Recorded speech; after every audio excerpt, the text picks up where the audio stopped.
흔히들 예술은 먹고 살만해야 즐기는 사치라고 생각하시죠? 배가 부르고 등이 따뜻해야 비로소 박물관도 가고 그림도 그릴 여유가 생긴다고 믿는 게 보통이니까요. 그런데 인류학적으로 보면 이건 완전히 틀린 이야기입니다. 오히려 인류는 굶어 죽기 직전의 극한 상황에서도 예술에 비정상적일 만큼 집착했거든요. 만약 여러분이 4만 년 전 빙하기에 살던 원시인이라고 한번 가정해보죠. 밖에는 집채만한 매머드가 돌아다니고 있고 동굴 안은 뼈가 시릴 정도로 춥습니다. 당장 내일 먹을 고기를 구하지 못하면 온 가족이 굶어 죽을 판이죠.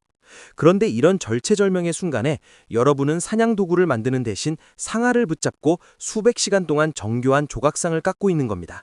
이게 과연 생존에 도움이 되는 행동일까요?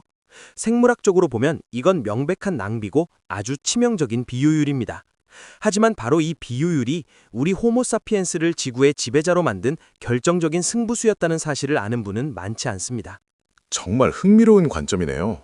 생존이 최우선인 시대에 생존과 상관없는 일에 에너지를 쏟았다는 게 얼핏 들으면 이해가 안 가거든요.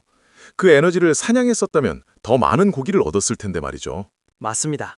진화론의 관점에서 보면 도저히 설명되지 않는 행동이죠. 그런데 독일의 홀레페스 동굴이나 프랑스의 쇼베 동굴 같은 곳을 가보면 정말 믿기 힘든 유물들이 나옵니다.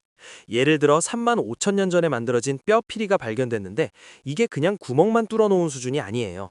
독수리의 날개뼈나 매머드의 상아를 아주 정교하게 깎아서 도레미파솔라시도 같은 음계를 낼 수 있게 만들었습니다. 상상해보세요. 영하 20도가 넘어가는 추위 속에서 며칠을 굶은 사람이 덜덜 떨리는 손으로 피리에 구멍을 맞추고 있는 모습을요. 이 피리 하나를 만드는 데 들어가는 노동력과 집중력은 상상을 초월합니다.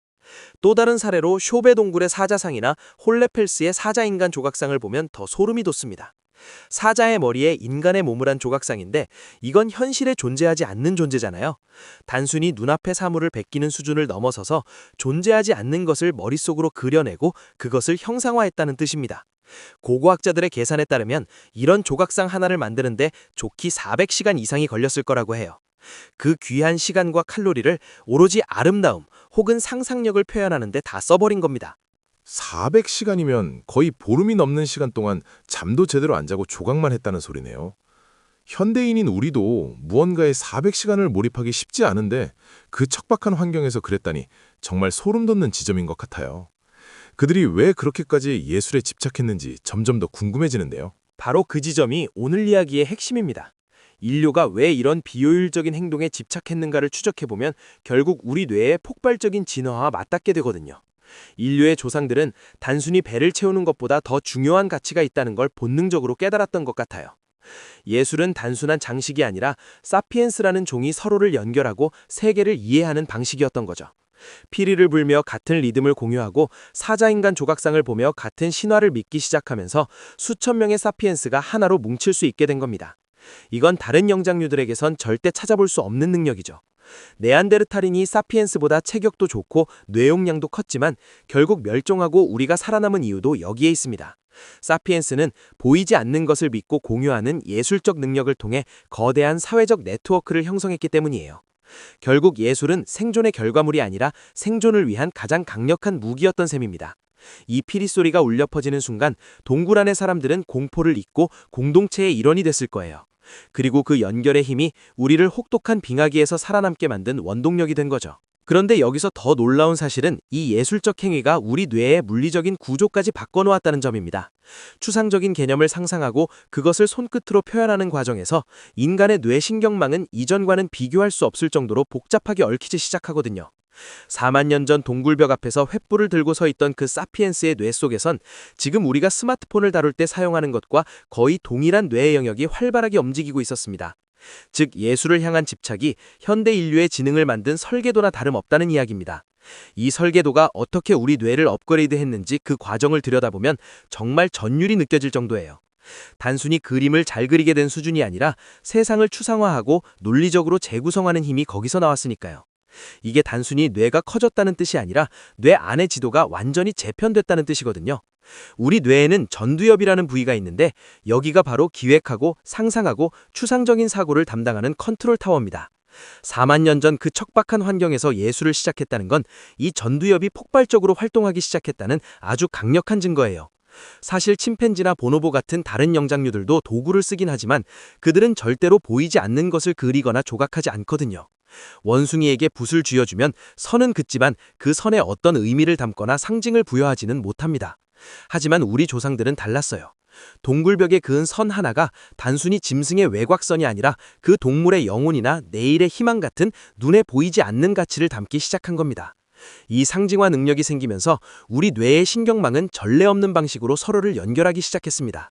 손의 미세한 근육을 조절하는 운동 영역과 보이지 않는 것을 떠올리는 상상 영역이 실시간으로 데이터를 주고받으며 고속도로를 깔게 된 거죠. 그러니까 예술이 일종의 뇌 트레이닝이었던 셈이네요. 그림을 그리고 조각을 하는 과정 자체가 우리 지능을 업그레이드하는 소프트웨어 업데이트 같은 역할을 했다는 게 정말 놀랍습니다. 정확한 비유입니다. 그런데 여기서 더 소름 돋는 지점은 이 뇌의 변화가 개인의 수준에서 멈추지 않았다는 거예요. 예술은 사피엔스라는 종 전체를 하나로 묶어주는 아주 강력하고 찐득찐득한 사회적 접착제 역할을 했습니다. 한번 상상해보세요. 수천 명의 사람이 모여 있는데 서로 말도 잘 안 통하고 아는 사이도 아닙니다. 그런데 모두가 똑같은 조각상을 보며 경외감을 느끼고 똑같은 피리 소리를 들으며 같은 감정을 공유한다고 생각하면 어떨까요? 거기서 바로 우리라는 정체성이 생겨나는 겁니다. 다른 영장류들은 서로 털을 골라주면서 친해지는 그루밍을 통해 기껏해야 수십 명 단위의 집단을 유지하는 게 한계거든요. 하지만 사피엔스는 예술이라는 매개체를 통해 수백 명, 수천 명과 가치를 공유할 수 있게 된 거죠. 동굴벽 앞에서 함께 춤을 추고 노래를 부르던 그 순간이 바로 인류 문명이 탄생하는 결정적인 임계점이었던 셈입니다. 우리는 같은 것을 믿고 같은 것을 아름답다고 느낀다는 이 강력한 유대감이 없었다면 거대한 도시나 국가 같은 건 결코 만들어질 수 없었을 거예요. 듣고 보니 예술이 사치라는 말은 정말 틀린 말이네요. 오히려 예술이 있었기에 우리가 이렇게 거대한 사회를 이루고 협력하며 살 수 있게 된 거니까요. 생존을 넘어선 집착이 결국 가장 강력한 생존 전략이 됐다는 사실이 역설적이면서도 감동적입니다. 맞습니다. 그래서 고고학자들은 이 시기를 인류 정신의 대폭발이라고 부르기도 합니다. 4만 년 전 그 어두운 동굴 속에서 횃불을 밝히며 벽화를 그리던 그 손길은 단순히 그림을 그리는 행위가 아니었습니다. 그것은 나는 누구인가, 그리고 우리는 어디로 가는가를 끊임없이 묻고 답하려는 인류의 첫 번째 몸부림이었죠. 그들이 깎아 만든 뼈피리의 선율과 정교한 사자인간 조각상은 수만 년의 시간을 뛰어넘어 지금 우리에게도 똑같은 전율을 전달하고 있습니다. 결국 우리가 지금 스마트폰을 만들고 화성에 탐사선을 보내는 그 모든 근원적인 동력은 4만 년 전 동굴 속에서 시작된 그 아름다움에 대한 갈망에서 한 발짝도 벗어나 있지 않아요. 굶주림 속에서도 상아를 깎았던 그 비효율적인 집착이 없었다면 지금의 우리도 없었을 겁니다.